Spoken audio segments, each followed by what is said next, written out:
myself to sleep and thinking better days are a far off dream. Get up and I move my feet, cause I hear music playing on these streets. Oh yeah. Ain't nobody gonna cry today. Ain't nobody gonna die today. I kiss my cares all away.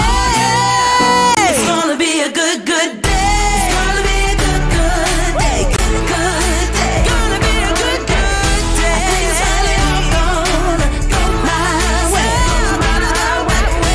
Rain or shine, no, I don't mind. This day is mine. I'm gonna chase all those gray clouds away. It's gonna be a good day. It's beautiful. It's gonna be a good day. No more crying myself to sleep and thinking better days are a far off dream. Get up and I move my feet, cause I hear music playing. It's gonna be a good, good day. It's gonna be a good, good day. Good, good day. It's a good day. Things finally all gonna go my way. Rain or shine, no, I don't mind. This day is mine. I'm gonna chase all those gray clouds away. It's gonna be a good day. It's gonna be a good day. It's gonna be a good day.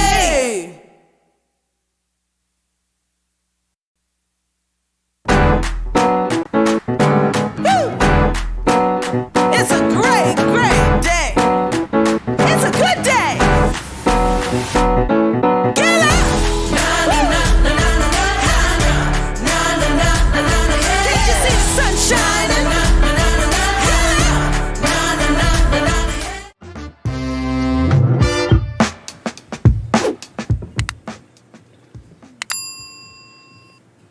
Good morning. Hi. Hello. All right, so it's hat day. We had a great time last night at the McKinney Hat Company. We all were able to go, well, the majority of us were able to go and have a great time, picked out some hats, got them branded. Yeah. I'll What show do you got this. here? I'm going to show my brand. It was really cool. And I got this horseshoe inside. It was really fun. So we thought we'd wear them for y'all today. For y'all. For y'all. Giddy up. That is awesome. Good times. So the purpose of the event and the reason for what you had and who attended. Right. So, as we know, I will be installed as the 2023 president of our Collin County Association of Realtors. And, you know, I wanted to have something. We're going to have it at Local Yokel in downtown McKinney. I thought it'd be fun to go and, you know, get hats made for this event. We're using McKinney Hat Company, which is on the square down there. So I thought it'd be fun if we all had, you know, cool custom hats for us to wear to the event. And then the installation committee at CCAR that is putting everything together. They're basically putting this whole installation together. I wanted to thank them as well. So we invited the installation committee in addition to our agents, and they all came and we had a good time. Just wanted to, you know, thank them. So you were personally thanking them. So you picked up the tab on the hats for everybody last night, and that was in thanks to everyone's volunteerism. Yes. That they were doing Absolutely. to put together for your installation and support Yes. You know, we love to do, you know, things like this and give back and, you know, show our appreciation. So the people that were there that were supporting were people here at Acquisto Real Estate. yes, our Acquisto Real Estate family. We had Mary Leidy, who's the CEO of our association executive. And then we had members of the installation committee. We had Ron Leach, Peg McBrayer, Diane Donnelly, Mary Nelson. I know. Some of the guys that were there. Yeah, Tristan Sherrill, he's a lender. He's on the committee. He was there. Jason Petrie works at CCAR. He was there. It was amazing. Krista Fulton. She's the events director at CCAR. So, you know, it was one big party. It was great. Very good. Yeah. So I had a good time last night. Yes. And that all worked out well. Thank you guys for coming. I mean, it was a lot of fun. We enjoyed Excellent. it. And thus the hats.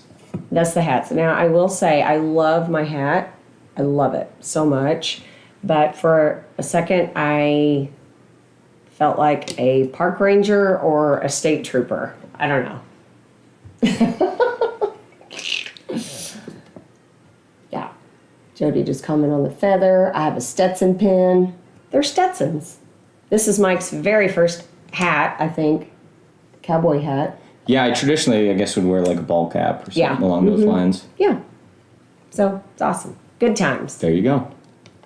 Sounds awesome. Shauna, we also have a reminder that agent meetings are today. Yep. And 10 a.m. We have Megan is going to be leading that, and we have if you want to chat in and provide the topic and what that is, but we'll be at 10 a.m. Will be that conversation. Yep. So I think we have a guest today, if I'm not mistaken. I believe right? so. So I don't want to speak out of turn. So Megan, if you help me out with that and make sure I'm correct. Well, let's just let Megan take care of it, so we're correct on that one. So you're telling me not to say anything. Well, I hate when I ask and I put you on the spot. And Hannah's so... Stop. What? So can I go back to the hats for a minute? See this? I don't know what it is, but it's like a little spear. What is that? I don't know. It's called a hat fork or something, and I got one too. You and I got these. There you go. So anyway, I just saw it on your hat. It reminded me. Cool. And that was a good time I had a good flow going. I had something I was going to say. I'm so sorry. But anyways, I'll pick it up right now. Megan. Uninterrupted, we'll pick that bad boy up. All right, so yesterday when I was out at McKinney Hat Company, I did have Hannah tell me that some of her favorite moments were when I would ask you a question that you weren't really necessarily expecting or didn't like the question and it looked like you wanted to kill me. So that was one of the things, right? So I was trying not to put you on the spot with the topic and instead allow somebody else to help us out so we don't have that same type of thing. All right. Let's start.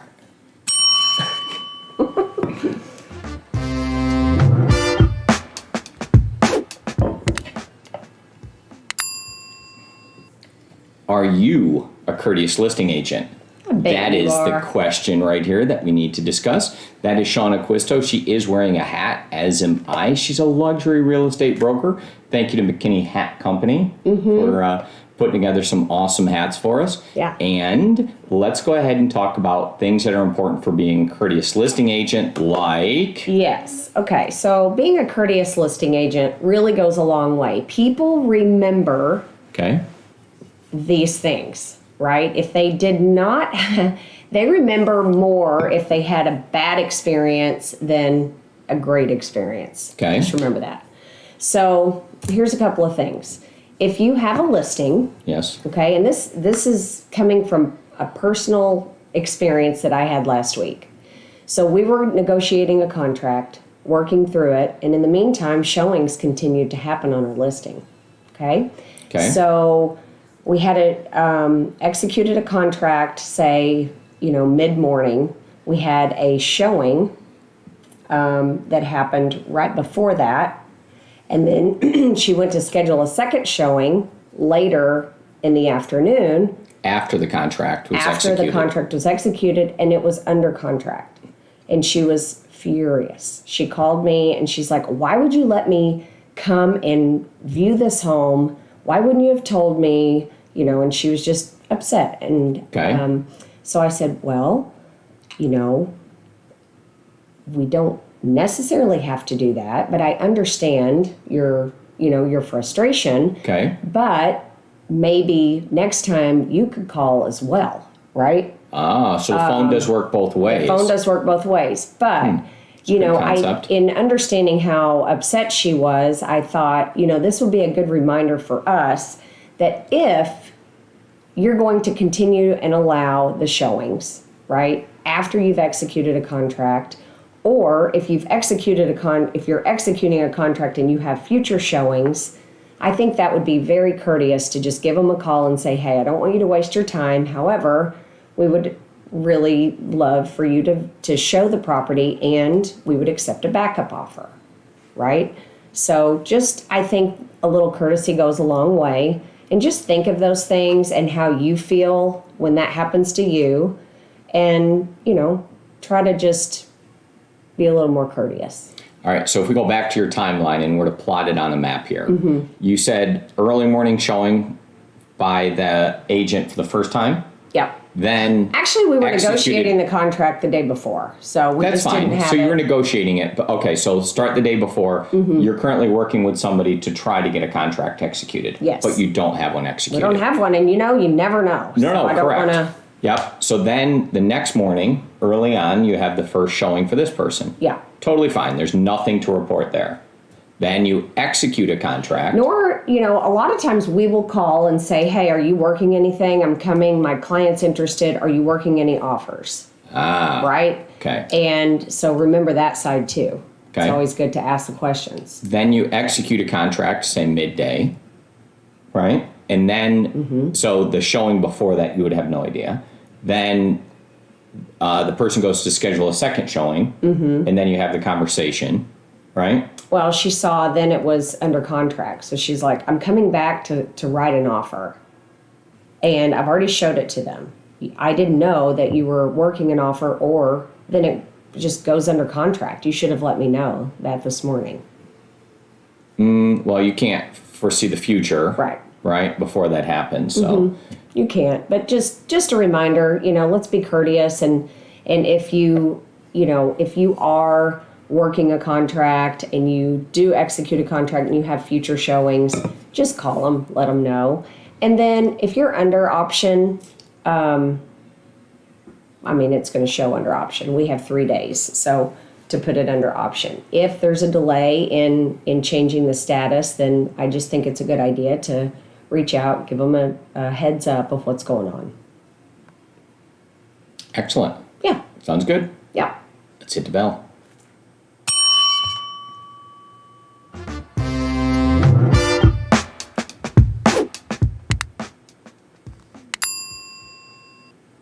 Short and long-term rentals. So these are items here when you're renting out a property that you purchased, right? Yeah. Let's go ahead and discuss the basics of this here. So as real estate professionals, if we have investor clients, we definitely want to be a little cautious with this, right? Okay. There's a short-term rental, I guess, feud going on in the city of Plano right now. Okay. And there's one particular neighborhood that has an Airbnb, and the surrounding neighbors are furious. They're going before the city council meetings and just in a rage.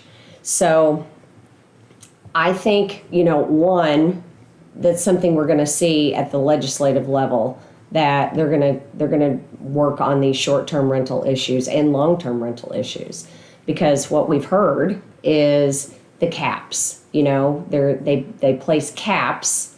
The HOAs place caps, rental caps, that you can only, have a certain percentage of homes that are used as rentals. Everything else must be owner occupied. Well, there was an instance in Plano where, when this investor purchased the property and leased it out, he was grandfathered in, right? During the lease, the rental cap changed. And so once his tenant moved out and he replaced the tenant, he couldn't do that.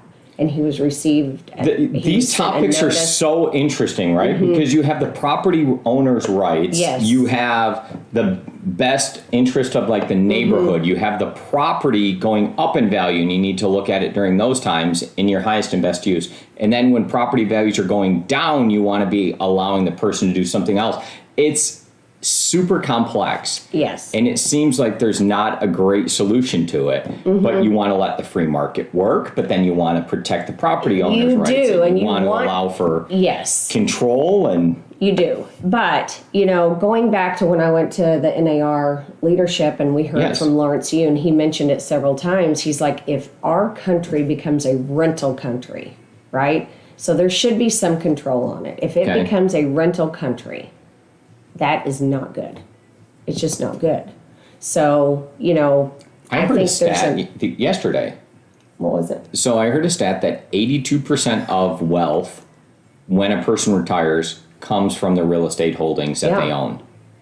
And if you rent, you don't have them. Mm-hmm. Then the same person also told a story about he had 2 young daughters, right? And one of them just jumped in and bought a house and was maybe premature on it. Mm-hmm. And the other one he described as bougie and was not ready to buy and wouldn't do it till she was prepared and fully had all her ducks in a row and, you know, didn't want to move into a place that was like that, right? So the other one buys a place that's like falling apart and in less than desirable neighborhood. I think it was all like those Farmersville or something. So she bought where she didn't really want to go, but just did it. And the other one held off. Put some money into it, you know, did some cosmetic updates and turned around and then she sold it, right? So then the one that bought real estate ends up selling it.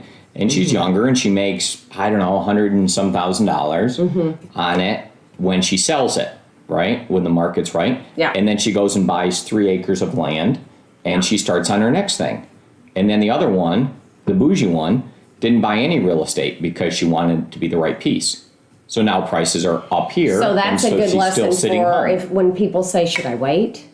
Do I wait? Do I buy? Do I wait? Do I buy? What do I do? Well, So you can tell the story of 2 sisters. The story of 2 sisters.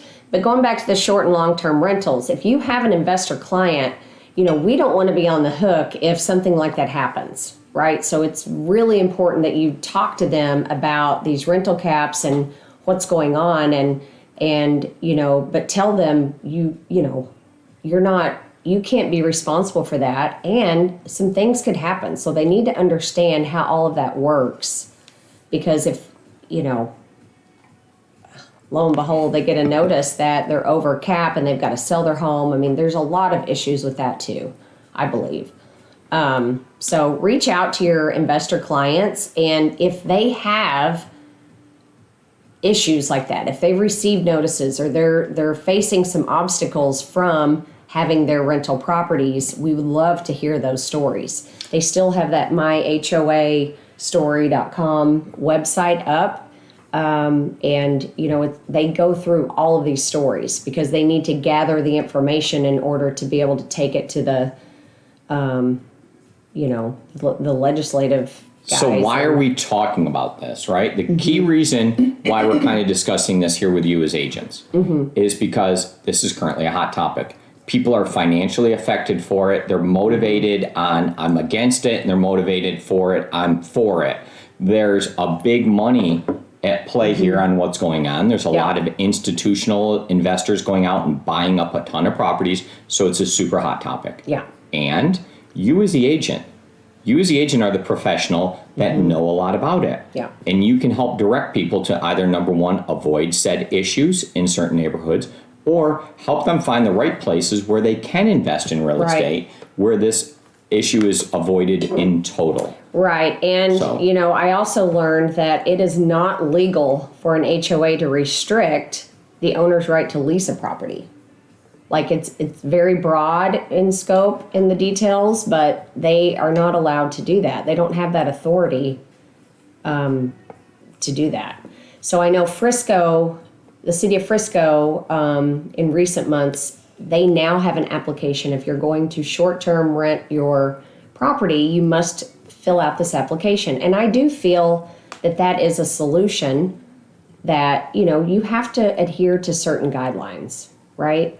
To me, it seems like they want to collect taxes. Well, right? there's the so hotel they're looking, tax yeah, that that's they a do huge collect. thing. They call them hot taxes. Okay. So, because it's not like, but it's expensive. But if you want to really be in the thick of it, there is the Plano City Council meeting on September 12th. And supposedly it's going to be super heated with all these short-term rentals issues are on the agenda. So I think it would be interesting to go and attend this meeting. And that just happened. I have no idea. Oh, there's the date. Okay. I was looking on her notes and I'm like, where in the world did she pull this September 12th date out? And how did you possibly just know it off the top of your head? Yeah. But I found the note over there you had. Yeah. So attend that. Anyone, and then report back to us. Yeah, I would love we're actually going to be out of town, but I would love for someone to be able to attend that. and report back. That'd be amazing. Yeah. Thank you. Could be cool.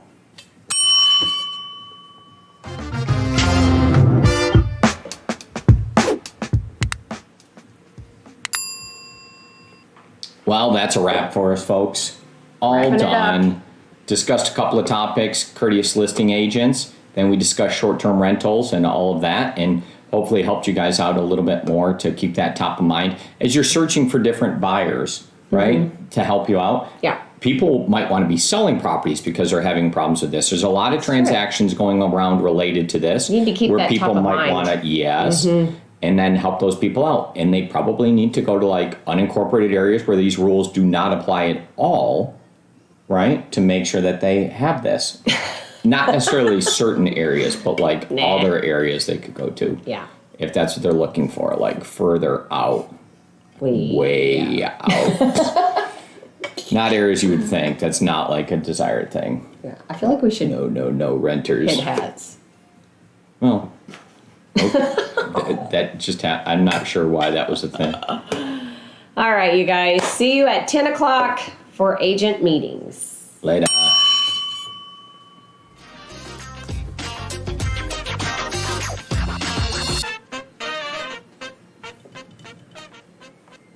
September 1st. Is it tomorrow? Picture time. Whoa, picture time. Tomorrow you got something too. Every day. Super busy, lady. Ready? 1, 2. Okay. Now, you got it. Are you a courteous listing agent? That's topic 1. And topic 2, short and long-term rentals. Sure. Now, Got it. let's do one without so that I get the one with the hats. That is interesting. Now, Okay. okay, got it. Thank you. Glad you got that. Are we good for tomorrow? Tomorrow, It's a great day. I think this is It's a good day. festival time over here right now. And, Yeah, I don't know those things, right? Like, Can't you see the sun shining? I woke up and I rolled out of bed.